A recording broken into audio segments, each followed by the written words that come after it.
Welcome to steno dictation. अगर आप हमारे चैनल पर नए हैं तो हमारे चैनल को सब्सक्राइब करें और बेल आइकन ज़रूर दबाएं। डिक्टेशन 5 सेकंड बाद शुरू होगा।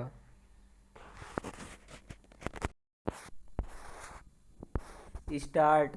इस पर आश्चर्य नहीं कि संसद के बजट सत्र को लेकर बुलाई गई बैठक में विपक्ष ने चीन से तनाव पर चर्चा की मांग की।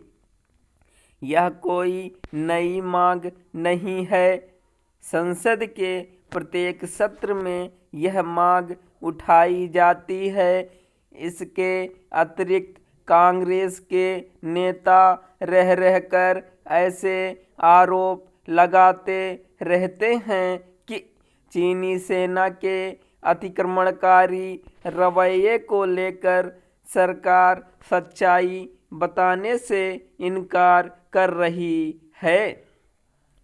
हालांकि सरकार की ओर से बार बार यह कहा गया है कि सीमा पर स्थिति नियंत्रण में है और सुरक्षा संबंधी संवेदनशील मामलों के कारण इस पर व्यापक चर्चा नहीं की जा सकती। लेकिन विपक्ष और विशेष रूप से कांग्रेस अपना हठ छोड़ने को तैयार नहीं। कांग्रेस एक ओर तो चीन से लगती सीमा पर वस्तु स्थिति जानने की जिद करती है और दूसरी ओर यह भी दोहराती है कि चीनी सेना ने भारतीय भूमि पर कब्जा कर लिया है। यदि उसे सचमुच वस्तु स्थिति की जानकारी है तो फिर वह जानना क्या चाहती है, और यदि जानकारी नहीं तो फिर नतीजे पर कैसे पहुंच जा रही है।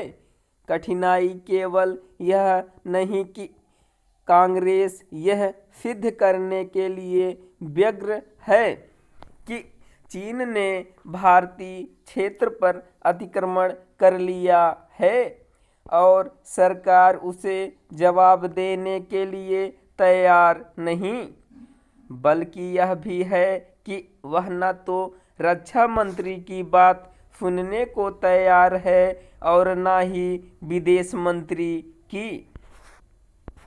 कांग्रेस के रवैये को देखते हुए इसमें संदेह है कि यदि संसद में चीन को लेकर चर्चा हो भी जाए तो भी वह सरकार के उत्तर से संतुष्ट होने वाली नहीं है।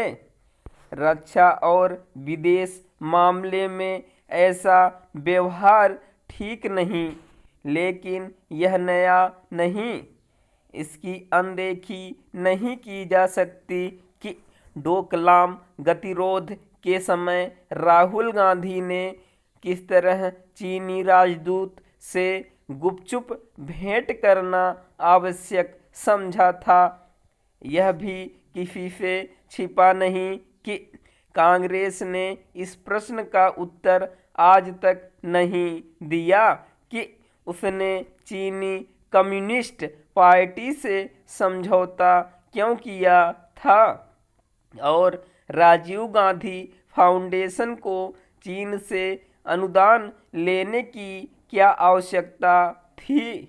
इसमें संदेह नहीं कि चीन आक्रामक रवैया अपनाए हुए है, लेकिन यह भी सही है कि भारतीय सेना उसका साहस के साथ सामना कर रही है। इसका उदाहरण गलवान की भी घटना है और तवांग की भी।